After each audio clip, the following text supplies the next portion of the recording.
Un pauvre garçon a été abandonné dans une terre isolée, et sans rien à manger, il ne lui restait que quelques jours à vivre. C'est alors qu'un millionnaire est arrivé en hélicoptère et l'a sauvé à temps. Le vent s'infiltrait par les interstices des planches vermoulues de la vieille cabane, soulevant par moments la poussière figée depuis des années. Les murs grinçaient à chaque bourrasque, comme s'ils tentaient de résister à l'inévitable effondrement. Le matin s'annonçait gris, figé sous une couche de nuages opaques qui rendait le paysage encore plus morne, plus froid. En plein cœur du massif central, là où les cartes deviennent imprécises et les chemins ne mènent plus nulle part, un garçon de 8 ans, Léo, ouvrait les yeux pour une nouvelle journée. Une journée sans nom, sans repère, sans promesse. Son corps frissonnait malgré les couches de vêtements sales qui l'enveloppaient. Son souffle était visible, même à l'intérieur. La cabane, bien que refermée sur elle-même, n'offrait aucune protection réelle contre le froid mordant. Le feu s'était éteint 2 jours plus tôt. Il n'y avait plus de bois, plus d'énergie pour en chercher. Ses jambes refusaient de coopérer, et chaque mouvement était une douleur sourde dans ses os amaigris. Il se redressa péniblement, en s'appuyant contre une caisse en bois renversée, seul meuble encore debout dans ce qui avait dû être, autrefois, une sorte de remise de chasse. Le silence autour était total. Pas même un oiseau, pas même un souffle d'animal. Le genre de silence si absolu qu'il semblait se matérialiser, s'imposant à l'oreille comme une pression, comme une menace.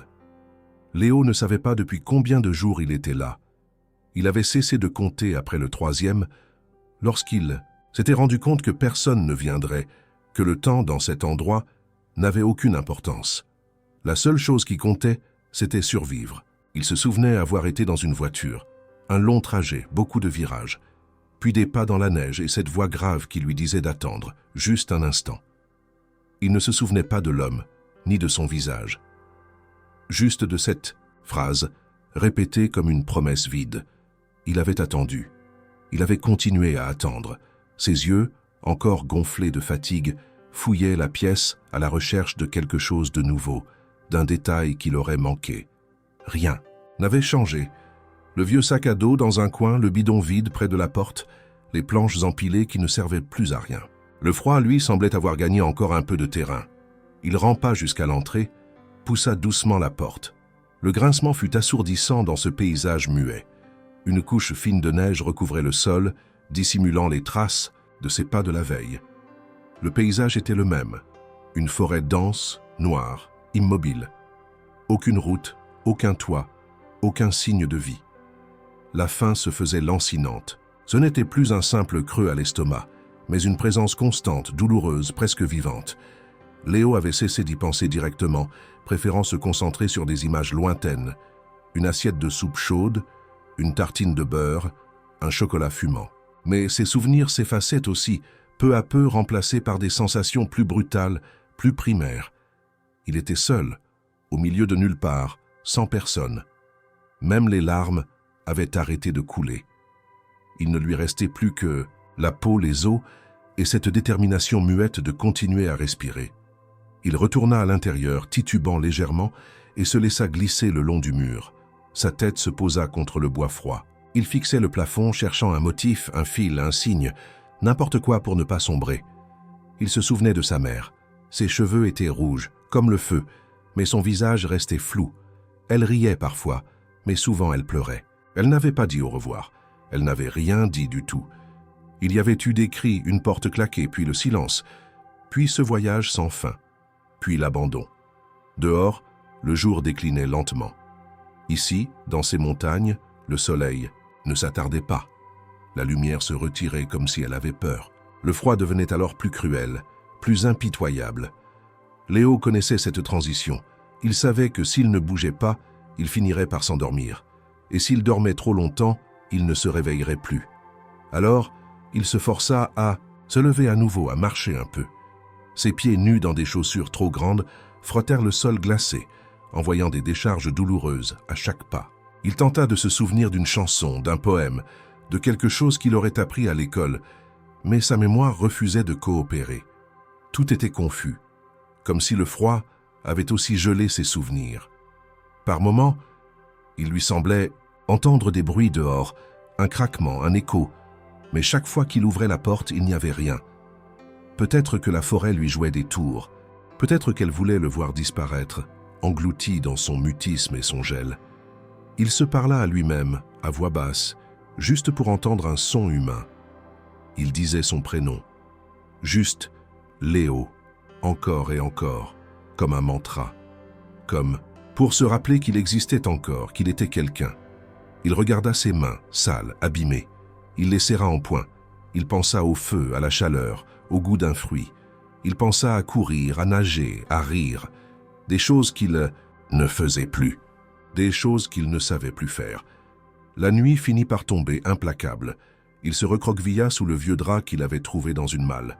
Ce n'était pas vraiment un abri, juste un tissu troué qui sentait le moisi. Mais dans cette obscurité glaciale, tout réconfort, même dérisoire, valait d'être pris. Il ferma les yeux, écouta une dernière fois. Rien, juste le vent. Le même vent qui le trouvait là, chaque nuit, comme un gardien silencieux. Il pensa une dernière fois avant de sombrer dans un sommeil agité à cette phrase « Je reviens, bientôt ». Mais bientôt dans cette cabane n'existait pas. Quand Léo se réveilla ce matin-là, ses yeux mirent plus de temps que d'habitude à s'ouvrir. Sa tête bourdonnait et une douleur sourde lui martelait le bas du dos. Il avait dormi recroquevillé, incapable de s'étendre sur le sol dur et glacé. La couverture râpée qu'il avait utilisée n'avait servi qu'à filtrer un peu de l'humidité du sol. Le froid avait pénétré chaque muscle, chaque os, comme s'il voulait y laisser une empreinte. Léo n'avait plus la force de trembler. Il restait là, inerte, respirant faiblement, les yeux fixés sur les lattes sombres du plafond qui semblèrent le regarder en retour. Ce fut le gargouillement de son estomac qui le ramena au présent. Il s'assit lentement, tous les membres protestant contre l'effort. La cabane baignait dans une lumière grise, presque métallique. Aucun rayon de soleil ne perçait les nuages, épais. Léo savait qu'il devait bouger, chercher quelque chose, même s'il ignorait quoi. Il jeta un regard circulaire à l'intérieur, dans l'espoir d'un détail oublié, d'un objet passé inaperçu. C'est alors que ses yeux se posèrent sur le sac à dos dans le coin, celui qu'il n'avait jamais osé vraiment fouiller. Il s'approcha à genoux, tirant le sac vers lui. Le tissu était rugueux, usé, taché de boue et de moisissure. La fermeture éclair grinça lorsqu'il l'ouvrit. À l'intérieur, presque rien. Un vieux morceau de pain durci au point de ressembler à une pierre, un gobelet en plastique cassé, et un petit cantine en aluminium cabossé, vide. Pas d'eau, pas de nourriture. Léo fouilla plus profondément, ses mains explorant les coutures intérieures, les poches secrètes. Dans la poche avant, il trouva un papier plié, jauni par l'humidité. Il le déplia avec précaution. L'écriture était tremblante, tracée à la hâte. « Attends ici, je reviens vite. Monsieur. » Il relut la note plusieurs fois. Les mots semblaient flotter devant ses yeux. « Je reviens vite. » Que voulait dire « vite » ? Quelques heures ? Un jour ? Plusieurs ? Le M ne lui disait rien. Il ne connaissait personne dont le nom commençait par cette lettre, ou du moins, il ne s'en souvenait pas. Il sentit une boule se former dans sa gorge, pas exactement de la peur ni de la colère, mais une sorte de vide qui avalait tout. On lui avait menti, il avait attendu, et personne n'était revenu. Il regarda de nouveau à l'intérieur du sac, espérant qu'il y aurait autre chose, un indice, une photo, une adresse. Mais rien, juste ces objets sans valeur, témoins muets d'un départ précipité ou d'un abandon calculé. Léo sortit le cantine et secoua le dernier filet d'eau dans sa bouche. Une goutte, peut-être deux. Puis plus rien. Il ne savait pas où trouver de l'eau. Il avait tenté de manger un peu de neige, mais cela lui avait glacé la gorge et donné mal au ventre. Il resta longtemps assis là, le billet à la main, le regard perdu. Il se demandait s'il devait quitter la cabane. Peut-être y avait-il un chemin caché, un sentier, une direction à suivre. Mais il n'avait ni carte, ni force, ni certitude, et la forêt, avec ses arbres noueux et menaçants, ne donnait pas envie de s'y aventurer. Il pensa à crier, mais à qui? Et s'il alertait un animal sauvage? Non, il valait mieux rester ici, attendre encore. Peut-être que Monsieur finirait par revenir. Le jour avançait lentement, chaque minute pesant comme une pierre. Léo recommença à fouiller la cabane. Sous une planche branlante du sol, il découvrit une boîte métallique. Son cœur se mit à battre plus vite. Peut-être qu'il y avait là quelque chose d'utile, de vital. Il l'ouvrit avec difficulté. À l'intérieur, des clous rouillés, une vieille montre cassée, un briquet vide et un morceau de corde effiloché. Il jeta les objets un par un, la rage montant. Rien. Toujours rien. Il s'assit contre le mur, le billet posé sur ses genoux. Ses doigts le froissaient inconsciemment. Il pensa à sa vie d'avant. Avant cette cabane, avant cette solitude. Il y avait eu une maison quelque part, une chambre.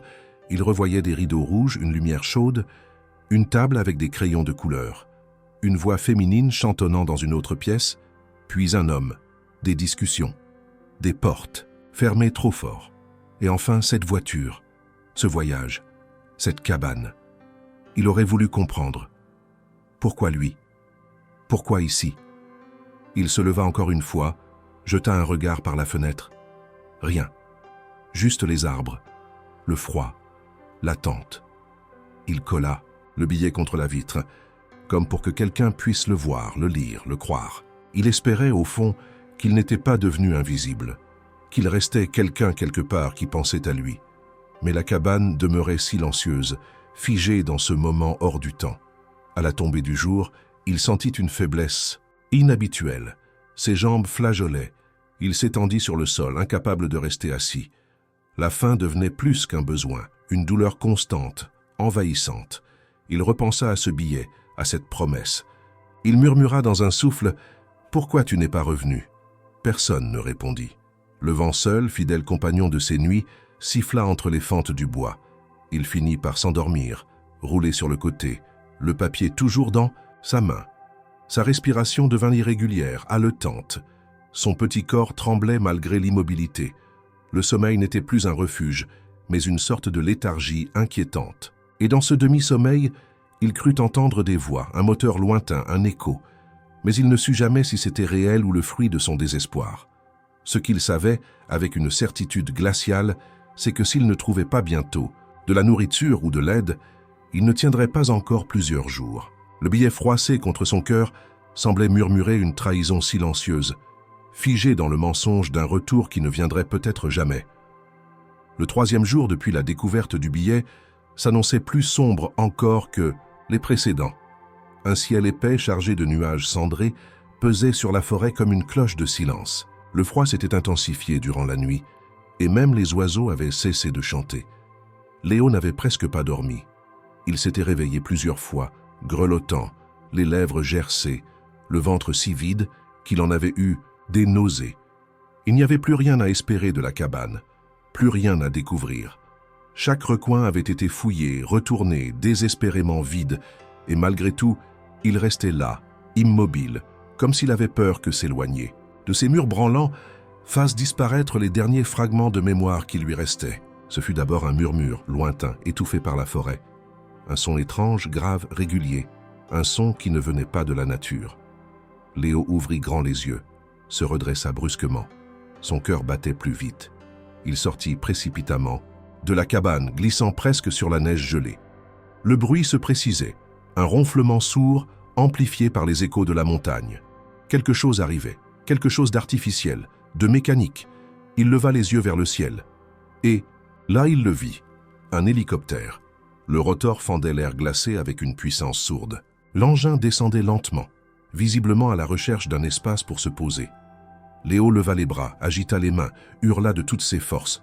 Sa voix était éraillée, faible, mais il criait encore et encore, espérant que là-haut, derrière cette vitre épaisse, quelqu'un le verrait. L'hélicoptère fit un cercle lent au-dessus de la clairière, puis amorça sa descente. La neige fut projetée dans toutes les directions, soulevée par le souffle des pales.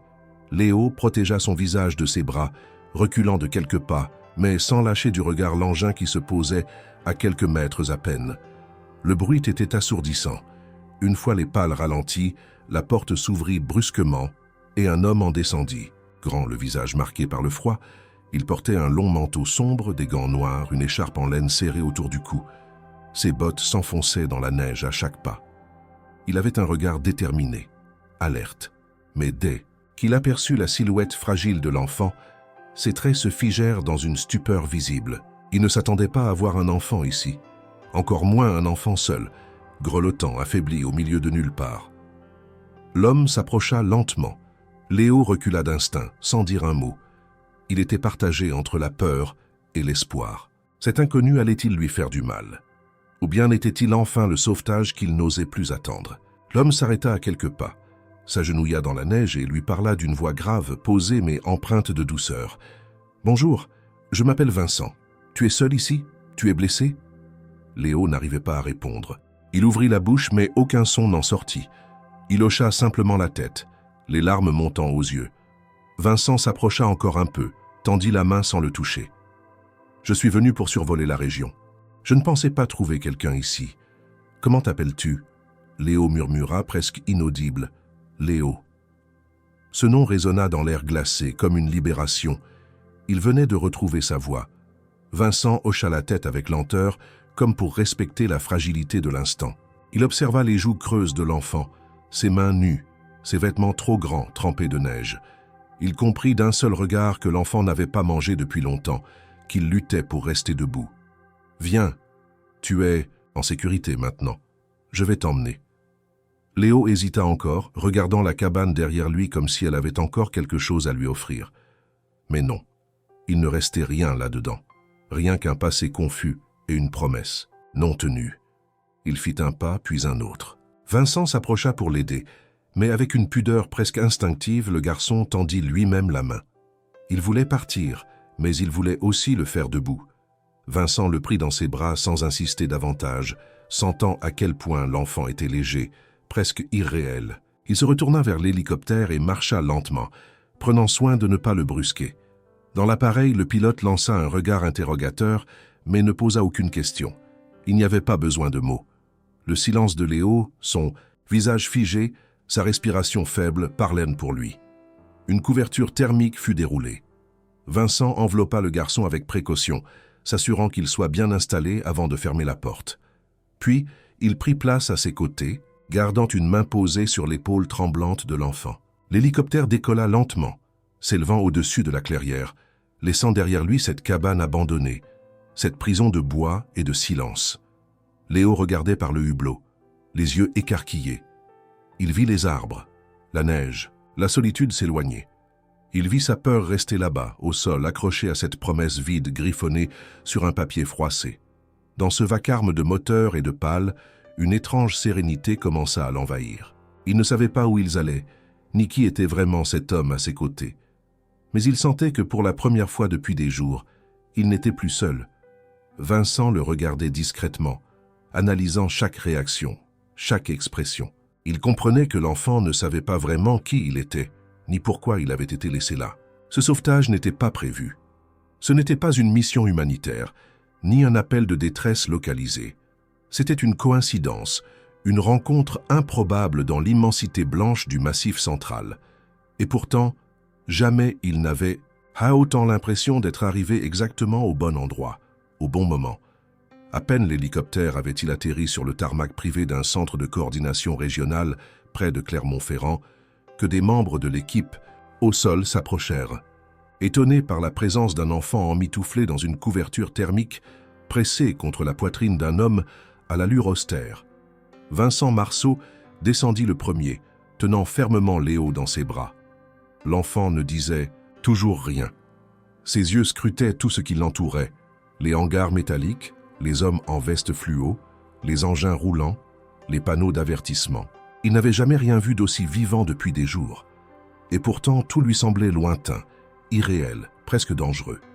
Ses mains restaient crispées sur les vêtements de Vincent, comme si lâcher prise signifiait retourner dans la cabane.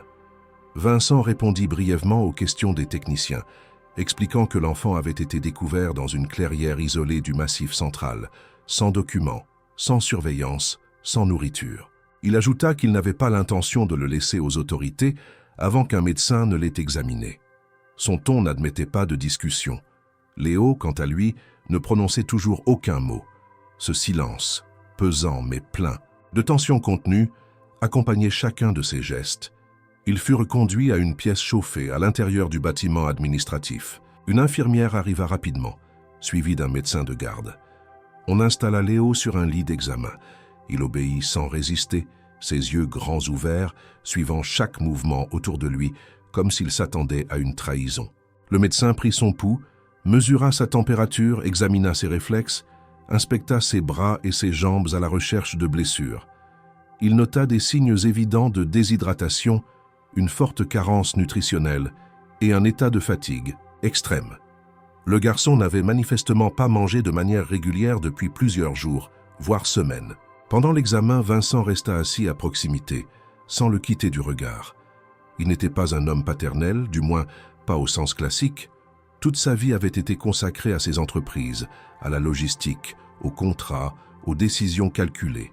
Mais quelque chose, dans les yeux de ce garçon silencieux, avait éveillé en lui une forme de responsabilité brute, immédiate. Il ne comprenait pas encore ce qui le liait à lui, mais il sentait qu'il ne pouvait pas le laisser repartir, entre les mains froides d'une bureaucratie indifférente. Quand l'examen fut terminé, le médecin confirma qu'il n'y avait pas de blessures internes ni d'infection apparente.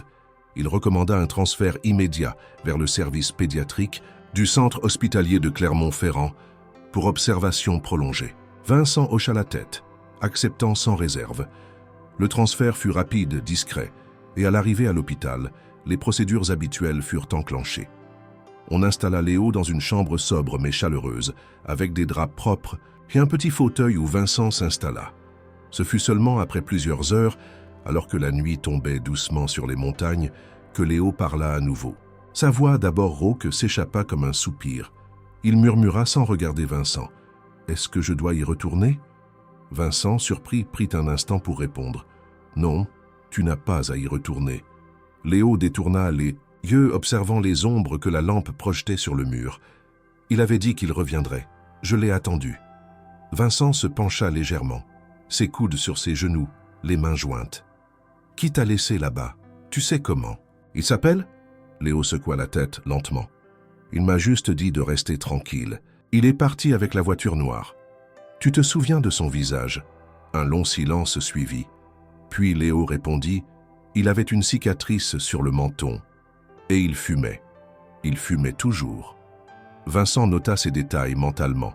Il ne savait pas encore ce qu'ils valaient, mais ils étaient précieux. Chaque souvenir pouvait être une pièce du puzzle. Il se leva, fit quelques pas dans la pièce, puis se retourna vers l'enfant. « Et tes parents, tu sais où ils sont ?» Léo haussa les épaules, mais son regard se chargea d'angoisse. « Maman !» elle criait. Je crois qu'elle pleurait. Puis, il a dit qu'on devait partir. Après, je me suis endormi. Cette fois, Vincent sentit un poids dans la gorge. Le garçon ne comprenait visiblement pas ce qui lui était arrivé. Il avait été arraché à un contexte qu'il ne maîtrisait pas, plongé dans un désert émotionnel où même ses souvenirs semblaient devenir dangereux. Il s'approcha, posa une main sur le lit. « Tu es en sécurité maintenant, Léo. Tu peux dormir tranquille. Demain, on parlera encore. Tu me raconteras ce que tu peux quand tu seras prêt. » Léo acquiesça. Ses yeux commencèrent à se fermer. La fatigue, le relâchement soudain après des jours de tension, l'aspiraient dans un sommeil profond. Vincent resta à ses côtés un long moment, écoutant sa respiration se régulariser. Il pensa à ce qu'il allait faire ensuite, à qui il devait parler, à ce que cette histoire allait exiger de lui. Il savait que ce n'était que le début. Ce garçon avait surgi dans sa vie comme un accident, mais un accident qui déjà refusait de sortir de son esprit. Une mission non prévue, un enfant sans nom de famille, sans origine déclarée, sans explication. Et pourtant, là, sous ses yeux, endormi, il représentait quelque chose d'essentiel, d'indéniable. Une promesse tacite, un choix silencieux, que Vincent sentait déjà en train de faire. Il ne laisserait pas cet enfant retourner dans l'oubli, pas tant qu'il serait encore là pour s'y opposer. Le jour suivant s'annonçait avec la même froideur que les précédents, mais dans la chambre blanche de l'hôpital de Clermont-Ferrand, une chaleur douce, presque imperceptible, enveloppait les murs. Léo dormait encore, profondément. Son visage, enfin détendu, témoignait d'un sommeil réparateur qu'il n'avait pas connu depuis longtemps. Sur la table de chevet, un petit verre d'eau et un bol de bouillon froid attendaient, à moitié entamés. Vincent, debout près de la fenêtre, observait les nuages s'étirer lentement sur la ville. Il avait passé la nuit ici, dans ce fauteuil inconfortable, les yeux rivés tantôt sur l'enfant, tantôt sur le vide. Il ne comprenait pas pourquoi, mais il sentait une urgence, une pression invisible qui l'obligeait à agir, à chercher, à ne pas laisser les choses suivre leur cours. Dès l'aube, il avait contacté ses avocats, ses contacts dans l'administration, même quelques connaissances du secteur médical. Il ne s'agissait pas seulement de vérifier l'identité d'un enfant. Il voulait savoir d'où venait Léo, pourquoi aucun signalement n'avait été fait, et comment une telle disparition avait pu passer inaperçue dans un pays comme la France, où chaque naissance, chaque scolarisation, chaque dossier médical est normalement tracé, indexé, conservé. Vers 9 heures, une jeune assistante sociale nommée Camille Barrault fit son entrée dans la chambre accompagnée d'un homme en costume sobre. Elle s'approcha avec douceur, s'adressa d'abord à Vincent, puis s'agenouilla près du lit. « Bonjour Léo, je m'appelle Camille. Tu te sens un peu mieux ce matin ?» Léo ouvrit les yeux, cligna plusieurs fois, puis hocha lentement la tête. Il ne souriait pas, mais son regard était moins fuyant. Il écoutait. Vincent fit un pas en avant. J'ai demandé à ce qu'on vérifie son identité dans toutes les bases connues. Registre de naissance, école, hôpitaux. Camille approuva d'un signe de tête. Elle sortit une tablette, tapota quelques instants, puis montra l'écran à Vincent. Rien. Aucun Léo correspondant à son âge dans cette région, ni dans les départements voisins. Aucune fiche scolaire, aucun vaccin répertorié à ce prénom avec ce profil. C'est comme s'il n'avait jamais existé dans nos bases. Vincent fronça les sourcils. Cela ne faisait aucun sens. Il se tourna vers l'homme en costume, qui s'identifia comme un représentant de la direction départementale de la cohésion sociale. Il n'est pas rare, malheureusement, que des enfants échappent au système. Certains parents évitent volontairement les institutions pour des raisons idéologiques ou dans le cadre de situations illégales. Vincent coupa net. Cet enfant a été abandonné dans une cabane en montagne, sans eau, sans nourriture. Ce n'est pas un oubli administratif, c'est une mise en danger. Il n'a pas été oublié, il a été laissé.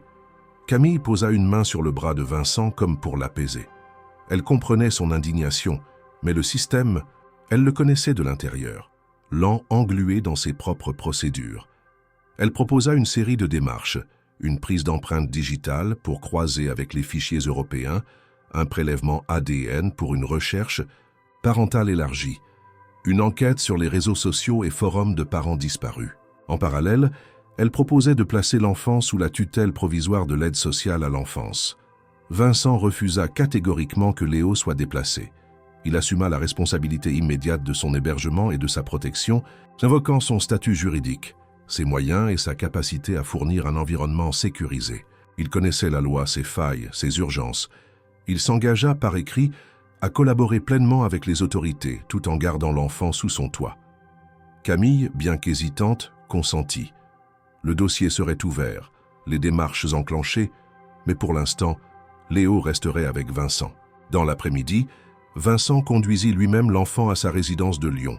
Léo resta silencieux pendant tout le trajet, observant les paysages défiler à travers la vitre. Il n'avait jamais vu autant de voitures, de ponts, de panneaux lumineux. Chaque virage le replongeait dans un souvenir flou, le crissement de pneus sur un chemin, le son sourd d'un moteur au ralenti, une main qui lui serrait le bras trop fort. La maison de Vincent était vaste mais sans excès. Moderne, entourée d'un jardin silencieux protégé par de hautes haies. À l'intérieur, tout était net, ordonné, presque trop propre. Léo fut installé dans une chambre d'amis, où un lit avait été préparé, des vêtements déposés, un petit bureau installé près de la fenêtre. Il ne dit rien mais effleura du doigt les draps, le bois du meuble, la poignée de la porte, comme s'il vérifiait que tout cela était bien réel. Vincent lui prépara une soupe simple. Léo mangea lentement sous l'œil attentif de l'homme qui, pour la première fois, se sentait dépassé.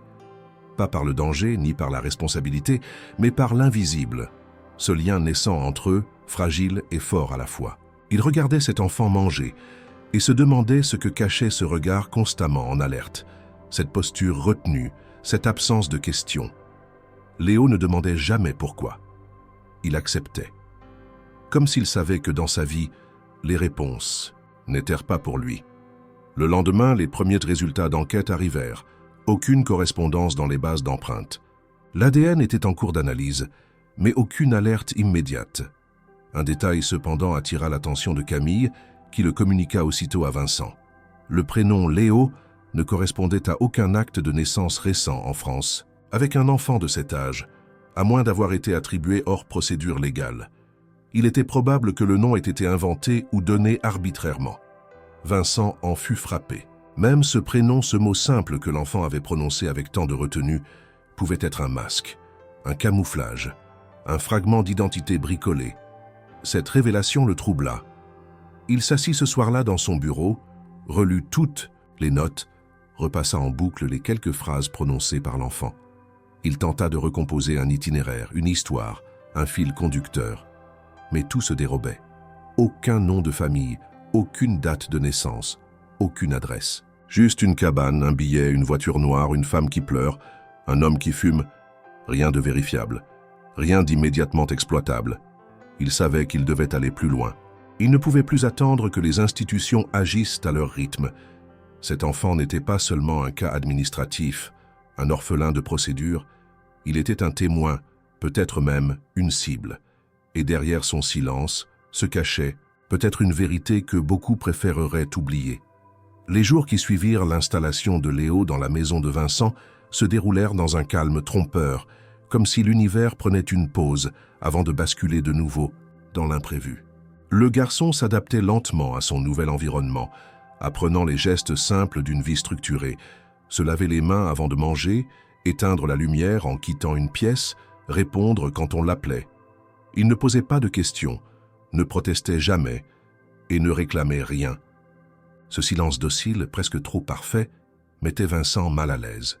Il avait l'impression de vivre aux côtés d'un enfant qui ne se permettait pas d'être un enfant. Léo passait des heures à la fenêtre du salon, observant les arbres du jardin. Il semblait chercher quelque chose dans les branches, ou peut-être s'assurait-il que rien ne venait. Vincent, de son côté, poursuivait les démarches administratives avec une détermination méthodique.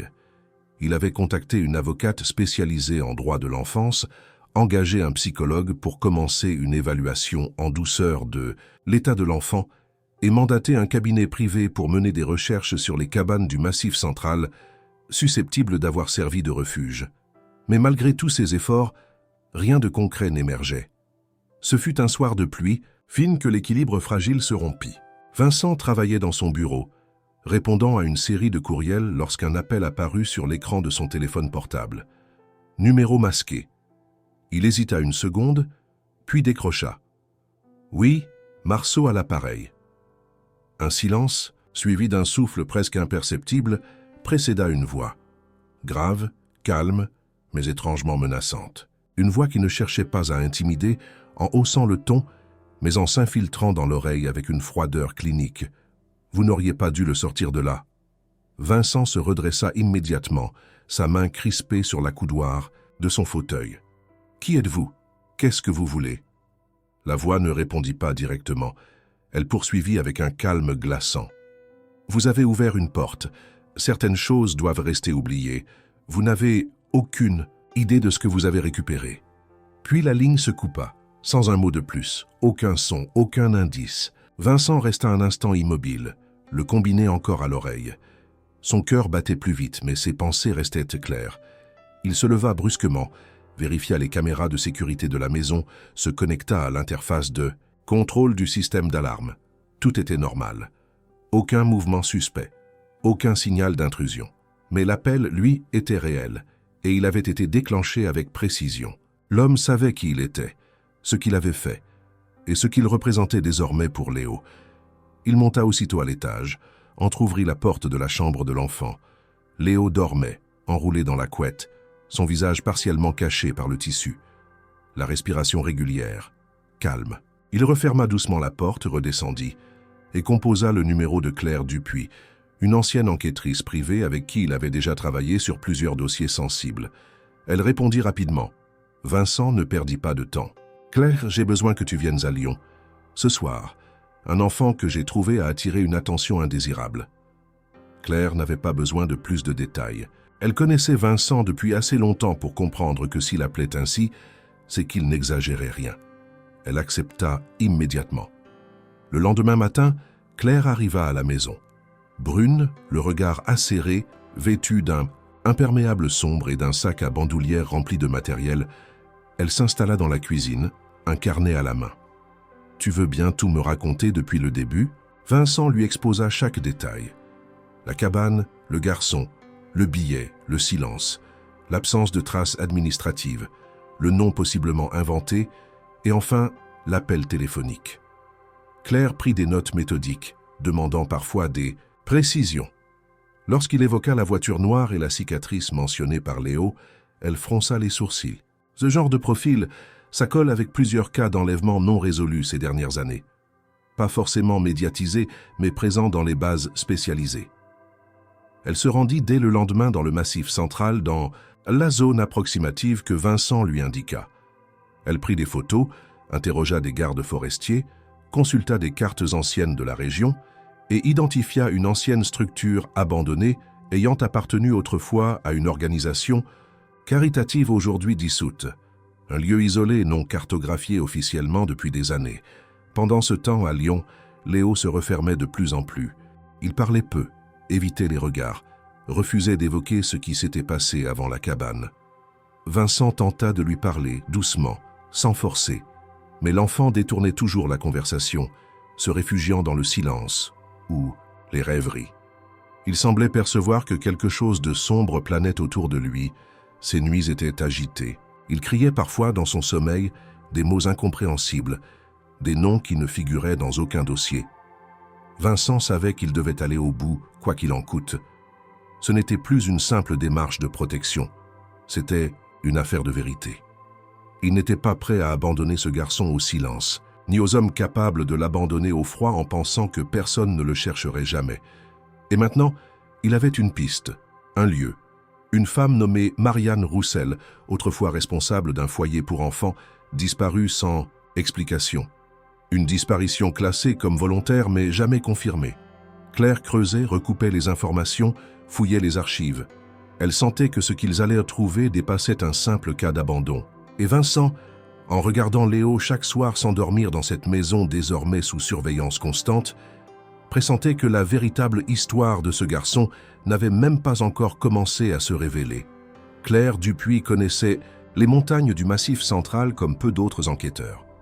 Avant de devenir détective privé, elle avait été gendarme pendant presque 10 ans dans les régions rurales de la Haute-Loire et du Puy-de-Dôme, où les routes se perdent entre les forêts et les villages à demi abandonnés. Ce passé lui conférait une intuition particulière.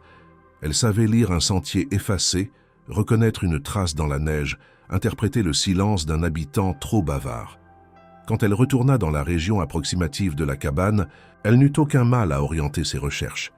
Le site indiqué par Vincent était plus isolé qu'elle ne l'avait imaginé. Aucun sentier officiel n'y menait.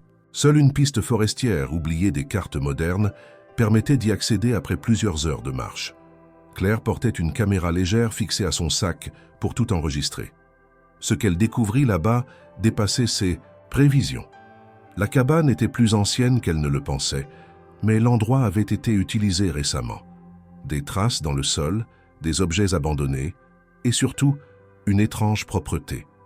Trop peu de désordre pour un lieu censé être désert depuis des années. Quelqu'un venait encore ici, ou venait tout juste d'en partir. Elle prit plusieurs photos, ramassa des fragments de papier dans un coin où le feu avait été allumé, visiblement pour brûler quelque chose. Les cendres avaient été partiellement éteintes par la neige fondue, laissant apparaître des morceaux de documents calcinés. Parmi eux, un nom à moitié lisible, Monsieur Roussel. En bas du fragment, un logo, une main tendue entourée d'un cercle. Claire reconnut immédiatement le symbole. C'était celui d'une association caritative fermée. Depuis près de 8 ans, la Fondation Espérance Nouvelle, dissoute dans des circonstances troubles pour irrégularité administrative. De retour à Lyon, elle confronta Vincent au résultat de sa première exploration. Il était assis à son bureau, relisant pour la 5e fois le compte-rendu du psychologue ayant évalué Léo.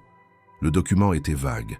L'enfant souffrait de stress post-traumatique, d'amnésie partielle, mais rien ne permettait encore de certifier une origine ou un événement précis. La parole de l'enfant, bien que crédible, restait floue, lacunaire. C'est pourquoi la découverte du nom, Monsieur Roussel agissait comme un choc. Vincent reconnut immédiatement l'importance du lien. Il se souvenait vaguement d'un article lu des années auparavant sur une affaire de malversation dans une structure d'accueil pour enfants sans famille. L'affaire n'avait pas fait grand bruit, étouffée rapidement, sous un flot de jargon. Administratif. L'organisme avait fermé, les responsables avaient disparu, aucune plainte n'avait été déposée officiellement. Mais si Marianne Roussel était bien impliquée, alors le passé de Léo prenait un tout autre relief. Claire poursuivit l'enquête. Elle remonta les archives, fouilla les dossiers anciens, interrogea d'anciens employés de l'association. Certains refusèrent de parler, par peur ou par loyauté, mais quelques-uns acceptèrent de donner des détails. Ils décrivirent Marianne Roussel comme une femme discrète, passionnée, investie auprès des enfants, mais qui, selon eux, avait commencé à poser trop de questions dans les derniers mois avant la fermeture. Elle aurait tenté de dénoncer des pratiques internes douteuses, notamment la disparition inexpliquée de certains enfants. Un matin, elle n'était pas venue travailler. Officiellement, elle avait quitté le pays pour raisons personnelles. Officieusement, elle avait disparu. Un nom revint à plusieurs reprises. Étienne Marval, ancien coordinateur logistique de la Fondation. Il avait géré les lieux de transit, les dons, les bénévoles. Un homme invisible aujourd'hui, sans adresse fixe, sans présence officielle, sur Internet, mais que certains anciens membres disaient avoir vu récemment dans la région du Tarn. Claire décida de le chercher. En parallèle, elle reçut les résultats préliminaires du laboratoire privé qu'elle avait chargé d'analyser les documents partiellement brûlés. L'encre utilisée pour certains courriers appartenait à un modèle d'imprimante distribué exclusivement à des institutions de soins privées entre 2005 et 2012. Cela renforçait l'idée que la cabane était un maillon d'un ancien réseau institutionnel. Vincent, pendant ce temps, observait les changements subtils chez Léo. Le garçon parlait un peu plus. Pas beaucoup, mais assez pour montrer que sa confiance grandissait. Il posait des questions simples. Pourquoi les feuilles tombent en automne? D'où vient la pluie? Pourquoi les étoiles brillent? Il ne demandait rien sur son passé. C'était comme s'il s'autorisait à vivre dans le présent, le temps d'un répit. Vincent l'accompagnait dans ce rythme sans forcer, tout en continuant à protéger chaque recoin de sa maison, chaque appel. Un matin, alors qu'il apportait un chocolat chaud à Léo dans le jardin, il trouva l'enfant debout, figé devant le portail, les yeux fixés sur la rue. Un homme en manteau sombre venait de passer lentement devant la maison. Il ne s'était pas arrêté, n'avait pas regardé vers l'intérieur, mais Léo semblait pétrifié. « Tu le connais ?» demanda Vincent, s'approchant. Léo ne répondit pas tout de suite. Puis il murmura « Il ressemblait à quelqu'un, à celui qui fumait. » Vincent sentit une montée d'adrénaline. Il courut vers la rue, mais l'homme avait disparu. Il contacta immédiatement Claire, qui le pressa de renforcer la surveillance. Le nom de Marianne Roussel revenait désormais comme un pivot dans l'affaire. Si elle avait caché des enfants, elle avait aussi tenté de les sauver. Et si Léo en faisait partie, alors ceux qui avaient tout intérêt à ce qu'il reste invisible n'étaient peut-être pas prêts à le laisser libre si facilement. Claire retourna sur le terrain avec cette nouvelle urgence. Elle retrouva une adresse ancienne, un centre de soins abandonné près de Rodez qui aurait pu servir de base de transition. À l'intérieur, des cartons éventrés, des dossiers effacés, mais aussi des traces de passage récents. Une couverture, une lampe, un sac plastique avec des restes d'aliments périmés. Elle photographia tout, et cette fois trouva une photo pliée en 4 tombée entre 2 étagères. Sur cette photo, une femme rousse, en blouse blanche, tenant la main d'un petit garçon aux cheveux foncés. Claire reconnut le regard. Du garçon, cette expression unique entre innocence et méfiance. C'était Léo, plus jeune, mais bien lui. Le centre abandonné près de Rodez s'élevait au bord d'un ravin boisé, tel un vestige figé dans le temps, prisonnier d'une époque où l'on dissimulait des vérités derrière les murs froids d'institutions prétendument bienveillantes. Claire Dupuis, accroupie au sol, observait la photo trouvée entre 2 étagères métalliques rouillées. Les yeux du garçon sur l'image, bien que plus jeune, portaient la même intensité silencieuse que ceux de Léo. La femme rousse, en revanche, était inconnue pour elle jusque-là, mais l'intuition lui soufflait que ce visage avait été une présence protectrice pour l'enfant, peut-être même une des rares. Elle glissa la photo dans une enveloppe plastique, se releva et continua à explorer les pièces délabrées de ce bâtiment. Les couloirs étaient jonchés de papiers décomposés, de meubles brisés, de jouets abandonnés et de matelas souillés par l'humidité. L'odeur du moisi, du plastique fondu et de la solitude emplissait l'air. Claire suivit une trace légère de pas dans la poussière qui menait vers un sous-sol. Là, elle découvrit une salle verrouillée par une simple chaîne qu'elle brisa avec une pince. À l'intérieur des armoires métalliques dont certaines étaient restées intactes. En fouillant, elle tomba sur une série de dossiers estampillés du même logo que celui retrouvé dans la cabane, une main tendue, entourée d'un cercle. Elle ouvrit les chemises avec précaution. Les noms avaient été biffés, les photos arrachées, mais quelques initiales étaient encore visibles. Elle reconnut parmi elles un LD noté à la main, suivi de la mention « dossier incomplet, non transféré ». Elle continua ses recherches, trouvant d'autres documents partiellement brûlés, glissés derrière un conduit. L'un d'eux mentionnait explicitement une structure nommée « Maison Saint-Féréol », ancien foyer d'enfants disparus des registres officiels. Le document était daté de l'année 2017.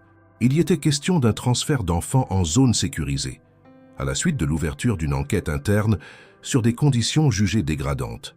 Cette zone sécurisée n'était désignée que par des coordonnées approximatives, situées au cœur du Massif central dans une zone forestière reculée. Ce qui troubla Claire davantage fut un mémo griffonné à la hâte, inséré entre 2 pages d'un registre logistique. Il y était écrit « Monsieur Roussel insiste pour les extraire tous. Elle pense que les autorités nous soutiendront. Elle ne comprend pas. » Cette phrase glaça Claire. Marianne Roussel n'avait pas disparu par hasard. Elle avait tenté de sauver des enfants. Elle avait désobéi. Et elle avait sans doute payé le prix fort. Pendant ce temps à Lyon, Vincent commençait à percevoir une tension latente dans les moindres gestes de Léo. Depuis la photo découverte, il avait tenté de montrer l'image à l'enfant, sans le brusquer. Léo avait regardé longtemps en silence. Puis il avait simplement dit « Elle était gentille, elle chantait. » Rien de plus. Il ne voulait pas ou ne pouvait pas en dire davantage. Mais cette simple reconnaissance valait une confirmation. La femme rousse était bien, Marianne Roussel, et elle avait eu un lien fort avec lui. Vincent, inquiet des implications croissantes, commença à renforcer la sécurité autour de sa maison. Il fit installer des caméras supplémentaires, changea les serrures et restreignit l'accès numérique à son réseau. Il contacta également l'avocate qu'il avait engagée pour étudier la possibilité d'une garde temporaire officielle, mais sans nom de famille, sans acte de naissance, sans preuve formelle de filiation. Les démarches étaient longues et fragiles. Claire, de son côté, poursuivit ses investigations. Elle suivit la piste de la Maison Saint-Féréol, interrogeant d'anciens employés municipaux, des habitants de la région, des livreurs ayant connu les routes reculées du secteur. Peu à peu, un schéma se dessinait. L'organisation pour laquelle travaillait Marianne avait géré pendant plusieurs années des foyers pour enfants soi-disant orphelins. Mais certains n'étaient ni orphelins ni abandonnés. Ils avaient été extraits de familles précaires ou séparés volontairement par des intermédiaires douteux, puis déplacés sous couvert d'assistance. Ce réseau, financé en partie par des fonds publics et des dons privés, avait fonctionné dans une zone grise, à la frontière de la légalité.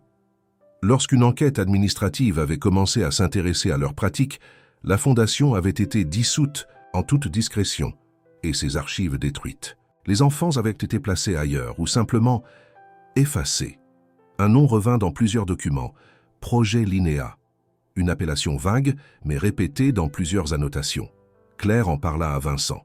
Ensemble, ils supposèrent qu'il s'agissait du nom de code d'un programme de relocalisation, ou peut-être d'un effort concerté pour cacher l'existence même de certains enfants. Léo aurait été l'un de ces enfants. Claire reçut enfin, après plusieurs jours, un appel du laboratoire ADN. Le profil génétique de Léo ne correspondait à aucune base de données publique ni criminelle, mais un résultat partiel montrait une proximité génétique avec un autre profil archivé, classé dans un registre privé à visée médicale, lié à un hôpital privé à Montpellier. Elle se rendit sur place sans attendre. Le dossier d'origine était mince, daté de plus de 7 ans. Il ne portait aucun nom, seulement une série de chiffres et une indication clinique. Enfant B, pathologie bénigne, suivi interrompu à la demande du représentant légal. Claire demanda à voir le formulaire d'interruption de suivi. Le nom du représentant légal y figurait, Julien Daval. Le choc fut immédiat. Julien Daval était un nom connu, industriel influent dans le secteur minier, figure médiatique occasionnelle, toujours discret sur sa vie privée. Claire en informa Vincent, qui chercha des articles récents. Il découvrit que l'homme avait perdu sa femme et son fils dans Un accident de voiture survenu dans le sud de la France plusieurs années auparavant. Une histoire tragique, classée sans suite. Mais si ce garçon, ce Léo, était en réalité l'enfant présumé mort de Julien Daval, alors tout ce qu'ils avaient découvert prenait une ampleur vertigineuse. Et cela expliquait pourquoi certains ne voulaient pas que la vérité éclate. Le vent soufflait sur les hauteurs du Massif central avec une violence sourde, balayant les cimes et secouant les pins enracinés dans les falaises. Claire Dupuis remontait lentement un chemin forestier recouvert de feuilles mortes et de traces éparses, son regard fouillant le moindre détail autour d'elle. Elle portait dans son sac les dernières pièces récupérées à Montpellier.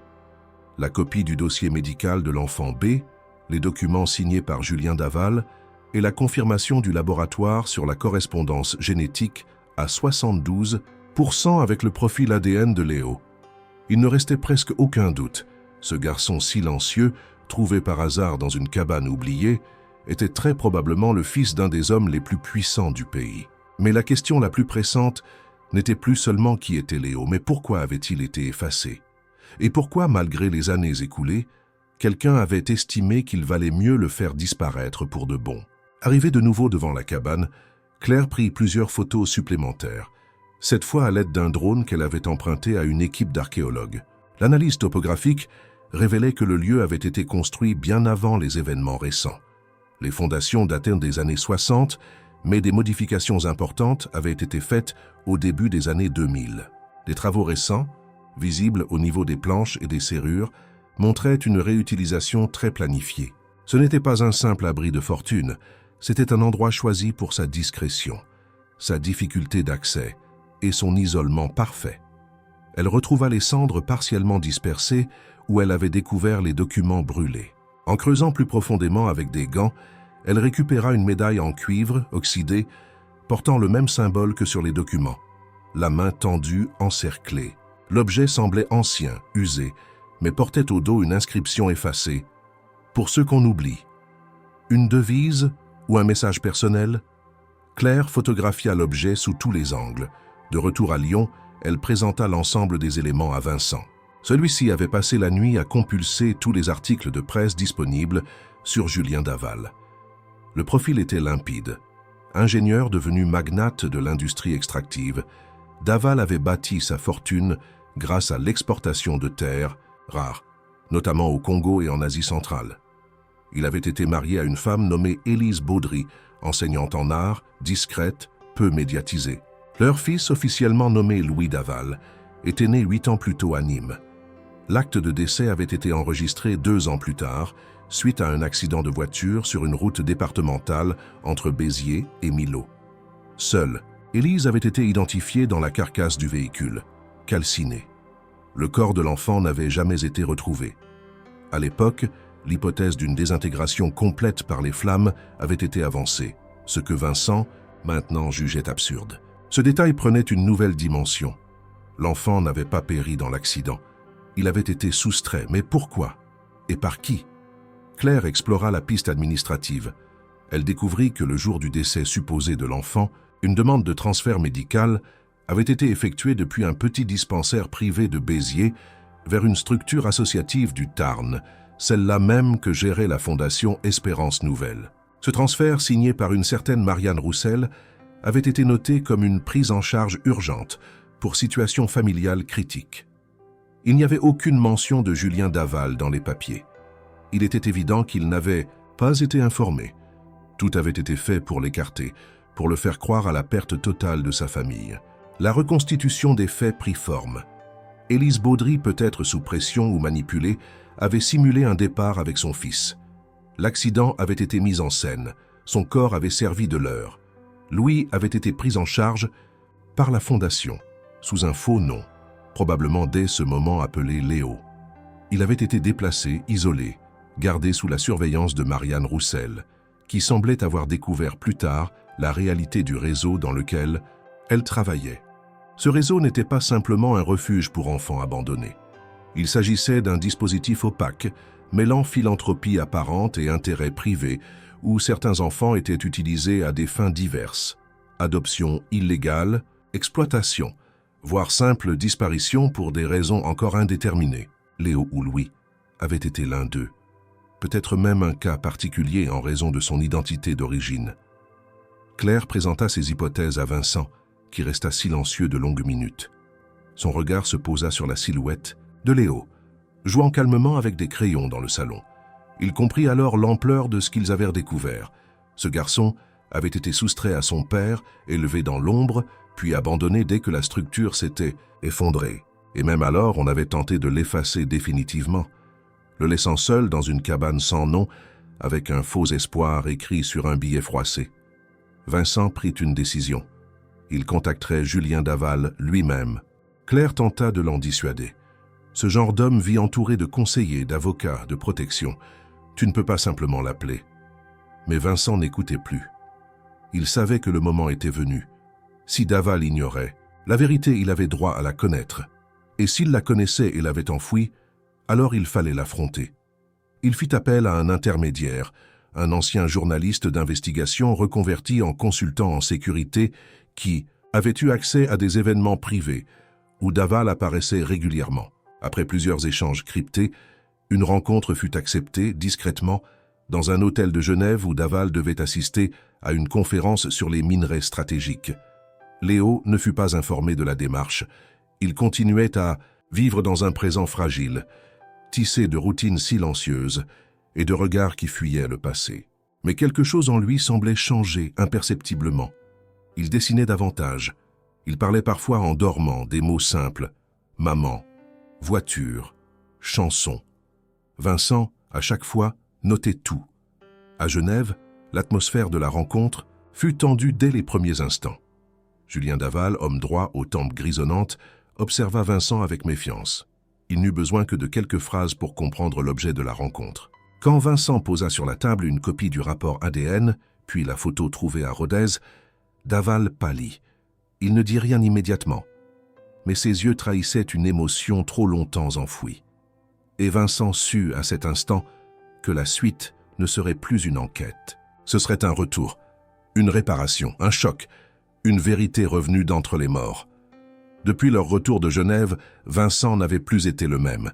Il restait pensif, souvent silencieux, comme s'il pesait chaque décision, chaque regard posé sur Léo. La rencontre avec Julien Daval l'avait bouleversé plus profondément qu'il ne voulait l'admettre. L'homme, d'abord méfiant, avait fini par s'effondrer sous le poids des preuves. Il avait tenu dans ses mains le rapport ADN, les photos, les copies des dossiers administratifs falsifiés, et il avait compris. Son fils, Louis, n'était pas mort dans cet accident. Il avait été enlevé, arraché à sa vie. Julien n'avait rien vu, rien soupçonné. En quelques minutes, il avait découvert que 8 années de deuil étaient bâties sur un mensonge soigneusement orchestré.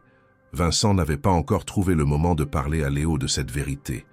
Le garçon recommençait à peine à s'ouvrir. Chaque matin, il s'asseyait au bord du lit et observait les rayons du soleil traverser les rideaux comme s'il les découvrait pour la première fois. Il avait commencé à poser des questions. Pourquoi les nuages bougent? Comment les trains fonctionnent? Pourquoi certaines fleurs s'ouvrent le jour et se referment la nuit? Des questions d'enfant. Et Vincent, chaque fois, répondait avec patience, acceptant de vivre dans ce présent incertain où le passé menaçait encore à chaque instant de tout renverser. Pour offrir à Léo une forme de stabilité, Vincent avait entamé une procédure d'intégration scolaire auprès de l'Académie de Lyon. Grâce à son réseau, il obtint une dérogation exceptionnelle pour inscrire l'enfant, malgré l'absence de papiers officiels. Il mit en place un accompagnement pédagogique et psychologique, s'assurant que chaque personne en contact avec Léo soit informée de sa fragilité et de la nécessité de ne jamais le brusquer. L'école choisie se situait à quelques rues de la maison, un établissement privé modeste mais réputé pour son approche bienveillante et personnalisée. Les premiers jours se passèrent sans incident. Léo ne parlait pas beaucoup aux autres enfants, mais il écoutait en classe, participait aux activités, dessinait pendant les pauses. Il avait été affecté à une enseignante expérimentée, Madame Girard, qui savait reconnaître chez certains enfants cette forme particulière de silence qui n'est pas de la timidité, mais une défense construite dans l'urgence. Elle ne le forçait pas à parler, mais l'encourageait par des gestes, des jeux, des regards. Vincent venait le chercher chaque jour à la sortie, ponctuel, observant chaque mouvement devant l'école. Il savait que la sécurité restait un Enjeu majeur. La voix de l'homme qui l'avait appelé plusieurs semaines auparavant hantait encore sa mémoire. Il avait informé Claire de la scolarisation, demandé aux responsables de l'établissement de ne jamais autoriser un adulte inconnu à approcher l'enfant sans validation préalable. Tout semblait sous contrôle. Mais le danger, parfois, sait se déguiser. Le troisième jour, le ciel était d'un gris uniforme, annonciateur de pluie. Vincent, retardé par un appel urgent, arriva avec 5 minutes de décalage. En sortant de la voiture, il aperçut des silhouettes regroupées devant l'entrée. Des voix inquiètes, des enfants retenus par une surveillante. Il s'approcha rapidement. La directrice de l'école, Madame Lemoine, le vit et vint vers lui, le visage tendu. « Monsieur Marceau, un incident vient de se produire. Un homme a tenté d'emmener Léo. » Le sang de Vincent ne fit qu'un tour. Il attrapa le bras de la directrice. « Où est-il? Il va bien? » « Oui, il est avec Madame Girard. L'homme a fui. Il a prétendu être de votre entourage. Mais l'enfant a reculé, il a crié. C'est une autre enseignante qui est intervenue. » Vincent franchit les couloirs de l'école comme un orage. Dans une petite salle adjacente, il trouva Léo assis sur une chaise, tremblant. Madame Girard lui tenait la main. Dès que l'enfant vit Vincent, il se leva d'un bond et se jeta dans ses bras. Il ne pleura pas, ne cria pas. Mais ses mains se serraient avec une force désespérée autour du cou de l'homme. « Il m'a dit que tu étais tombé, que je devais venir vite. » Vincent le serra contre lui, le souffle court. « Je vais bien, tu n'as rien à craindre, je suis là. » Claire fut immédiatement alertée. Elle visionna les images des caméras de surveillance de l'école. Un homme capuche noire, lunettes fumées, barbe mal rasée. Il s'était approché calmement, avait appelé Léo par son prénom, d'une voix douce. Il avait dit que Vincent avait eu un accident, qu'il fallait partir. Léo, d'abord hésitant, avait fait un pas.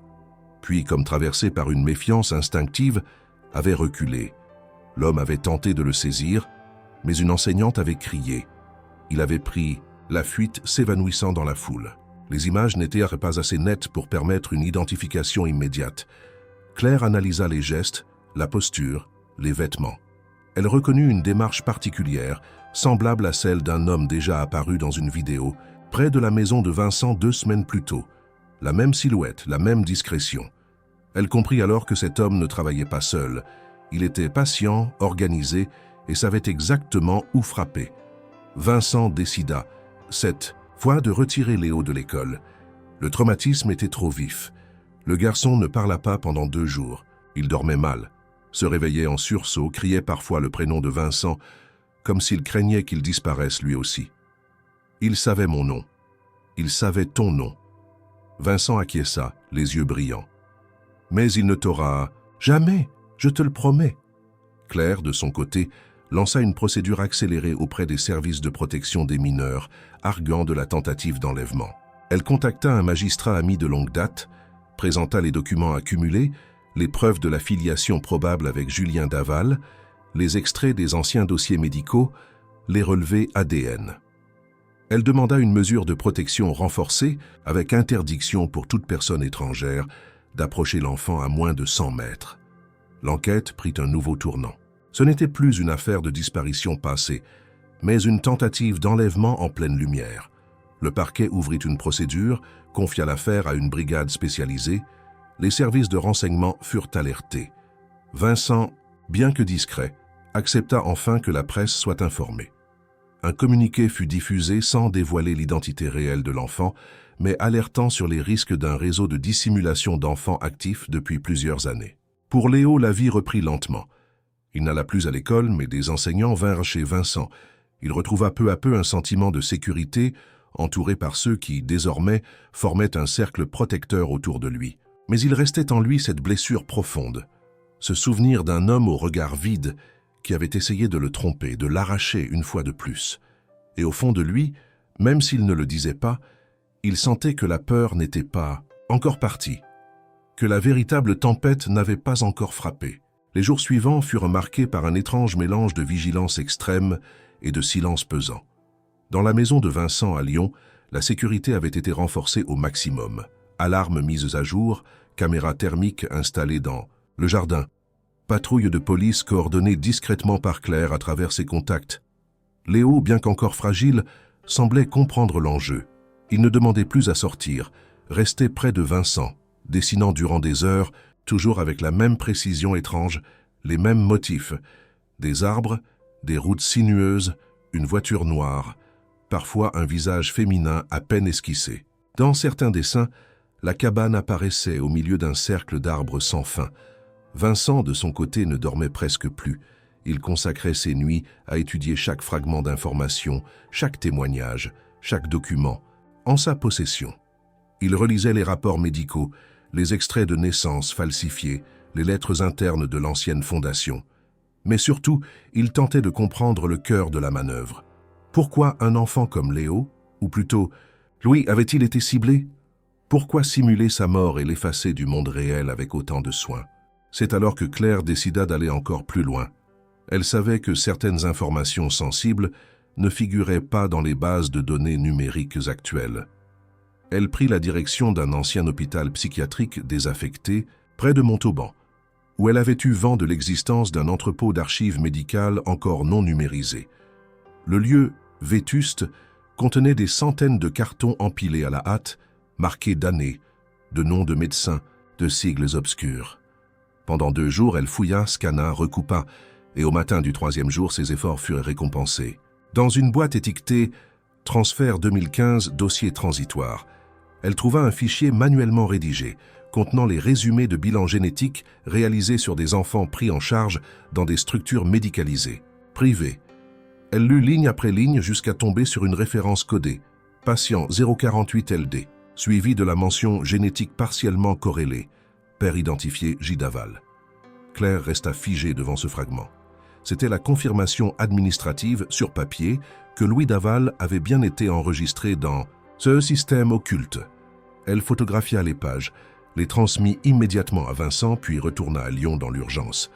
Elle savait ce que cela signifiait. Ce document, bien que non officiel, établissait une filiation biologique suffisamment claire pour être juridiquement exploitable. Il ne s'agissait plus de spéculation. Louis Daval était vivant. Et l'État, même par ses ramifications les plus déconnectées, le savait. Vincent convoqua son avocate et, dans la foulée, organisa une rencontre confidentielle avec Julien Daval. L'homme, depuis la révélation de la vérité, vivait reclus dans une propriété protégée au nord d'Aix-en-Provence. Il n'avait pas encore pris contact avec Léo, préférant attendre les résultats définitifs. Quand il vit les documents de Claire, il se leva lentement, traversa la pièce en silence, puis s'effondra dans un fauteuil. « C'est lui, mon fils. » Sa voix se brisa. Il ne chercha pas à cacher les larmes. Julien était un homme dur, formé par le monde des affaires, mais cette vérité dépassait tout. Il avait vécu 8 ans dans un mensonge, s'était reconstruit, sans vraiment y croire, avait appris à taire la douleur. Et maintenant, il devait apprendre à redevenir père. Une procédure judiciaire fut initiée dans la discrétion la plus totale. Le juge des affaires familiales accepta d'ouvrir une audience fermée, compte tenu de la sensibilité du dossier. Vincent prépara Léo avec précaution. Il ne lui parla pas directement de Julien. Il évoqua simplement qu'un homme, quelque part, cherchait la vérité depuis longtemps, et que cette vérité avait peut-être trouvé sa réponse. Léo ne posa pas de questions. Il regarda Vincent dans les yeux et demanda simplement « Tu viendras avec moi ?» Vincent promit.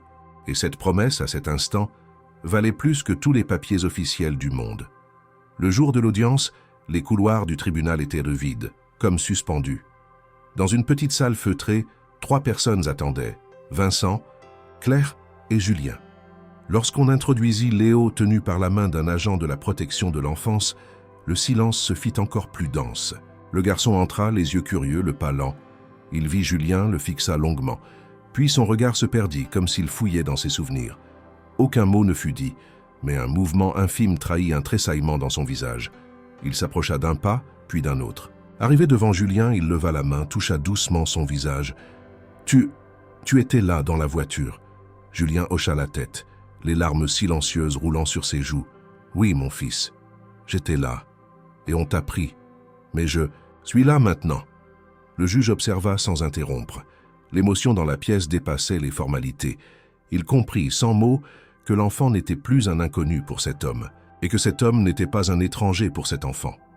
Une expertise complémentaire fut ordonnée, mais à huis clos avec une instruction rapide. Le parquet, informé de l'histoire complète, accepta de maintenir Léo chez Vincent jusqu'à l'officialisation de la garde partagée. Julien, à la surprise de tous, exprima son souhait que Vincent continue à faire partie de la vie de Léo. Il l'a protégé quand je ne le pouvais pas. Il a été un père quand moi j'étais dans l'ignorance. Il mérite de rester dans sa vie. Vincent, d'abord bouleversé, accepta. Non pour lui, mais pour l'enfant, car il avait appris que l'amour, parfois, ne réside pas dans le sang, mais dans les actes répétés, dans les silences partagés, dans les nuits passées, à veiller. Et ainsi, l'histoire prenait une nouvelle direction. Non plus dans l'ombre des forêts, ni dans les mensonges administratifs, mais dans la lumière fragile d'un avenir possible. Un avenir où Léo, enfin, pourrait redevenir Louis et choisir qui il voulait être. Le soleil se levait lentement sur Lyon ce matin-là, filtrant à travers les persiennes de la chambre où Léo dormait encore. Vincent s'était levé tôt. Il avait passé la nuit à relire les derniers courriels de l'avocate, à étudier les termes du protocole proposé par le juge pour l'audience de réintégration parentale. Ce jour n'était pas un jour comme les autres. Aujourd'hui, Léo allait revoir son père biologique pour la première fois depuis ce qui semblait être une autre vie. Julien Daval avait accepté de ne pas imposer sa présence. Il avait demandé à ce que leur rencontre ait lieu dans un cadre neutre, calme, sécurisé, et surtout à ce que Léo soit libre de décider de la manière dont il souhaitait vivre ce moment. Les psychologues avaient recommandé une mise en contact progressive, sans pression émotionnelle. Vincent approuva cette démarche. Il savait que la mémoire d'un enfant ne se reconstruit pas par la force, et encore moins lorsque les souvenirs sont empreints de douleur et d'oubli. Léo s'éveilla peu avant 8 heures. Vincent était déjà assis dans le salon, les mains croisées, le regard fixé sur le jardin encore couvert de rosée. L'enfant le rejoignit, s'assit à côté, de lui sans un mot. Le silence qui les unissait était devenu une forme de langage, une trame invisible sur laquelle ils construisaient leur lien. « Aujourd'hui, on va voir quelqu'un », dit doucement Vincent sans tourner la tête. Léo ne répondit pas. Il fixait le reflet du ciel dans la vitre. Après quelques secondes, il demanda « C'est lui ?» Vincent hocha la tête. « Oui, il t'a cherché longtemps, il ne savait pas ce qui s'était passé. »« Et toi, tu restes ?»« Bien sûr, je resterai aussi longtemps que tu voudras. » Léo hocha la tête, comme pour dire qu'il avait compris. Puis il alla s'habiller sans hâte. Ce n'était pas la peur qu'il ressentait, mais une forme de gravité. Il ne savait pas ce que cette rencontre réveillerait en lui. Il se souvenait d'un parfum, d'une voix lointaine, de bras qui le portaient, d'un rire au bord d'un lac. Mais tout cela était flou, brisé, presque onirique. Revoir ce visage risquait de tout chambouler. La rencontre eut lieu dans un centre médico-social discret, dans une salle préparée spécialement pour ce genre d'échange. Claire était présente, ainsi qu'une psychologue de l'aide sociale à l'enfance. Julien était arrivé en médecin 6 avance. Il portait un pull simple, les traits tirés mais l'allure déterminée. Il se leva quand Léo entra mais n'avança pas. Il resta immobile, attendant que le garçon décide. Léo franchit le seuil, les yeux d'abord fixés sur le sol. Puis il leva le regard. Il vit cet homme qui le regardait avec une intensité qu'il ne connaissait pas. Il le dévisagea longuement, sans peur, mais avec une concentration muette. Julien, les bras légèrement écartés, n'osait pas parler. Ce fut Léo qui brisa le silence. « Je me souviens de toi, mais c'est loin. » Julien sentit sa gorge se nouer. Il voulut s'approcher, mais s'arrêta. « Tu t'appelais Louis? Tu avais un doudou bleu? On allait au bord du lac tous les dimanches? Ta mère chantait dans la voiture ?» Léo cligna des yeux. Quelque chose se passait en lui. Une image, une odeur, une lumière revenue du fond du néant. Il fit un pas, puis un autre. Arrivé à quelques centimètres, il leva la main et toucha le visage de Julien, comme il l'avait fait avec Vincent, mais différemment. Cette fois, il y avait une reconnaissance, une forme de soulagement. « Tu pleures ?» Julien hocha la tête.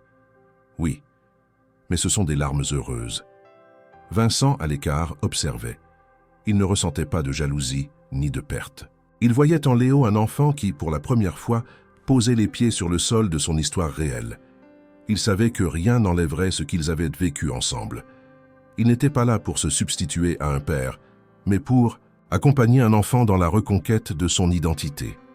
Les jours suivants furent consacrés à la réorganisation de la vie de Léo. Le juge valida une mesure de garde progressive. Léo passerait plusieurs jours par semaine avec Julien, sous l'observation de professionnels au départ, puis en autonomie. Vincent resta impliqué dans chaque étape. Julien exprima son souhait que Léo puisse continuer à le voir régulièrement, même à long terme. Il reconnaissait ce que Vincent avait accompli. « Je veux que mon fils sache qu'on peut aimer deux personnes, qu'on peut avoir deux foyers, et que la vérité ne divise pas toujours. Parfois, elle rassemble. » Léo, de son côté, s'adapta lentement. Il visita la maison de Julien à Aix-en-Provence, y découvrit une chambre préparée pour lui, des photos de sa mère, des souvenirs qu'on lui montra avec délicatesse. Il écouta, toucha, demanda. Parfois se retirait en silence. Mais jamais, il ne rejeta ce monde retrouvé. Il ne pleura pas, mais s'endormait souvent en tenant un des objets de sa mère dans ses bras. Un soir, alors que Julien lui lisait une histoire, Léo le regarda et dit « Est-ce qu'elle savait que je n'étais pas mort ?» Julien, surpris par la question, répondit avec émotion « Non, elle ne savait pas. Elle croyait te protéger, et elle a tout perdu. » Léo baissa la tête, puis chuchota « Moi, je t'ai retrouvé. » Cette phrase simple, c'est là une nouvelle ère. À Lyon, Vincent réorganisa sa vie, gardant un espace prêt pour Léo à tout moment. L'enfant venait régulièrement, comme on revient chez un ami, un confident, un repère. Il riait plus souvent. Il dessinait encore, mais les cabanes sombres avaient disparu. Il dessinait maintenant des hélicoptères, des montagnes ensoleillées, deux maisons reliées par un chemin. Et au fond de lui, Vincent savait que, peu importe ce que le futur réservait, il avait accompli quelque chose d'irréversible. Il avait retrouvé un enfant perdu. Et ensemble, ils avaient réécrit la fin d'une histoire qu'on croyait terminée. Le jardin de la maison de Julien Daval à Aix-en-Provence était baigné par une lumière douce de fin d'après-midi. Le ciel, clair et traversé de quelques nuages lents, semblait en harmonie avec le calme qui régnait sur les lieux. Les fleurs plantées en bordure du gazon s'ouvraient timidement, et les oiseaux chantaient sans crainte. Assis sur une couverture étendue à l'ombre d'un platane, Léo tenait dans ses mains un petit jouet qu'il avait fabriqué lui-même, un hélicoptère en bois, grossièrement taillé mais soigneusement peint, avec des hélices en carton maintenues par une épingle. Autour de lui, tout avait changé. La peur, le froid, la faim, le silence oppressant de la cabane n'étaient plus qu'un souvenir, une sorte de rêve lointain dont les contours s'effaçaient peu à peu. Et pourtant, ce petit objet qu'il faisait tourner entre ses doigts était là pour ne pas oublier. Non pas pour se souvenir de la douleur, mais pour garder vivante la trace du moment où tout avait basculé. Le moment où le bruit des pales dans le ciel gelé avait annoncé qu'il n'était pas seul, que quelqu'un l'avait vu, et qu'il comptait. Julien l'observait depuis la terrasse, une tasse de thé à la main. Il ne disait rien. Il laissait à son fils l'espace nécessaire pour exister à son rythme. Depuis leur retrouvailles, ils avaient construit une relation faite de respect, de prudence, d'attention discrète. Julien ne cherchait pas à combler les années perdues. Il ne prétendait pas réparer ce qui avait été brisé. Il avançait lentement, présent, constant, ouvert. Léo, lui, s'adaptait avec une étonnante lucidité. Il avait accepté la vérité sur son identité sans rébellion ni euphorie. Il avait accueilli Julien dans sa vie comme on redécouvre une pièce d'un puzzle longtemps inachevé. Mais il n'avait pas effacé Vincent. Chaque semaine, il passait 2 ou 3 jours à Lyon, dans la maison qu'il considérait toujours comme un refuge. Il dormait dans la même chambre, mangeait les plats que Vincent lui préparait, jouait au même jeu. Il appelait Julien papa et Vincent Vincent. Mais dans sa bouche, ce dernier mot sonnait avec une affection profonde, presque filiale. Le parquet, sur recommandation des psychologues et du juge des affaires familiales, avait validé un accord de garde partagé atypique qui reconnaissait officiellement l'importance des 2 hommes dans la vie de l'enfant. Léo, désormais reconnu administrativement comme Louis Daval, conservait néanmoins son prénom usuel dans la sphère intime. Il avait choisi d'ailleurs de signer ses dessins et ses carnets Léodé, comme un pont entre ces 2 mondes. Un jour, au début du mois de juin, Vincent fut invité à passer un week-end à Aix. Léo voulait lui montrer quelque chose. Julien avait aménagé une cabane dans le jardin, une réplique symbolique de celle dans laquelle il avait été trouvé, mais transformée en lieu de jeu, peinte en couleurs claires, remplie de coussins, de livres et de jouets. L'enfant y passait du temps à dessiner, à lire ou simplement à réfléchir. Ce jour-là, il y entraîna Vincent. « J'ai mis quelque chose pour toi », dit-il. À l'intérieur, au centre de la pièce, trônait un dessin encadré. Un hélicoptère survolant une forêt. En bas, 2 silhouettes. Un homme en manteau long et un petit garçon. Et en lettres manuscrites, l'inscription « Le jour où j'ai été trouvé ». Vincent resta un moment sans parler. Il s'agenouilla, posa la main sur l'épaule de l'enfant. « C'est le plus beau cadeau que j'ai reçu, Léo. Tu crois qu'on peut être perdu et trouvé plus d'une fois ?» demanda Léo en le regardant. « Oui, parfois on se perd même en étant entouré, mais chaque fois qu'on est trouvé, c'est une chance. » Le soir venu, ils dînèrent tous les 3 sous les guirlandes lumineuses du jardin. Julien raconta des anecdotes de son enfance, Vincent évoqua ses voyages humanitaires, et Léo, à sa manière, partagea ses pensées. Il disait peu, mais chacun de ses mots comptait. Il ne parlait plus avec la prudence de celui qui a peur de disparaître. Il parlait comme quelqu'un qui sait qu'il a une place. Lorsque la nuit tomba, Léo demanda à rester encore un peu dehors. Il s'allongea dans l'herbe, les bras croisés, derrière la tête, regardant les étoiles. « Tu sais, Vincent, dit-il, j'ai rêvé l'autre nuit que j'étais encore dans la cabane. Mais ce n'était pas effrayant. Tu arrivais avec l'hélicoptère et maman était là aussi. Et elle disait, « Il est temps maintenant. » Vincent resta silencieux un moment. Puis il répondit, « Peut-être que ce rêve veut dire que tu peux avancer, que tu n'es plus prisonnier. » Léo ferma les yeux. « Oui, je crois que je suis libre. » Et dans le silence qui suivit, seulement interrompu par les grillons et le bruissement léger des feuilles, cette phrase sembla sceller quelque chose d'indélébile. Léo n'était plus un enfant abandonné, effacé, effrayé. Il était un enfant retrouvé, aimé, reconnu. Il portait en lui une histoire que personne ne pourrait plus lui enlever. Une histoire marquée par la douleur, certes, mais aussi par la résilience, la rencontre et l'amour sous toutes ses formes. Quelques semaines plus tard, dans une exposition de dessins organisée à l'école qu'il avait fini par rejoindre à Aix-en-Provence, un coin était dédié à ses œuvres. Au centre, un tableau attirait l'attention de tous. Un paysage montagneux, un ciel clair, un hélicoptère minuscule en approche, et au sol, un garçon tenant un panneau sur lequel était écrit « Je suis ici ». En dessous, un mot simple, en lettres majuscules « Merci ». Et avec cela, la boucle était bouclée.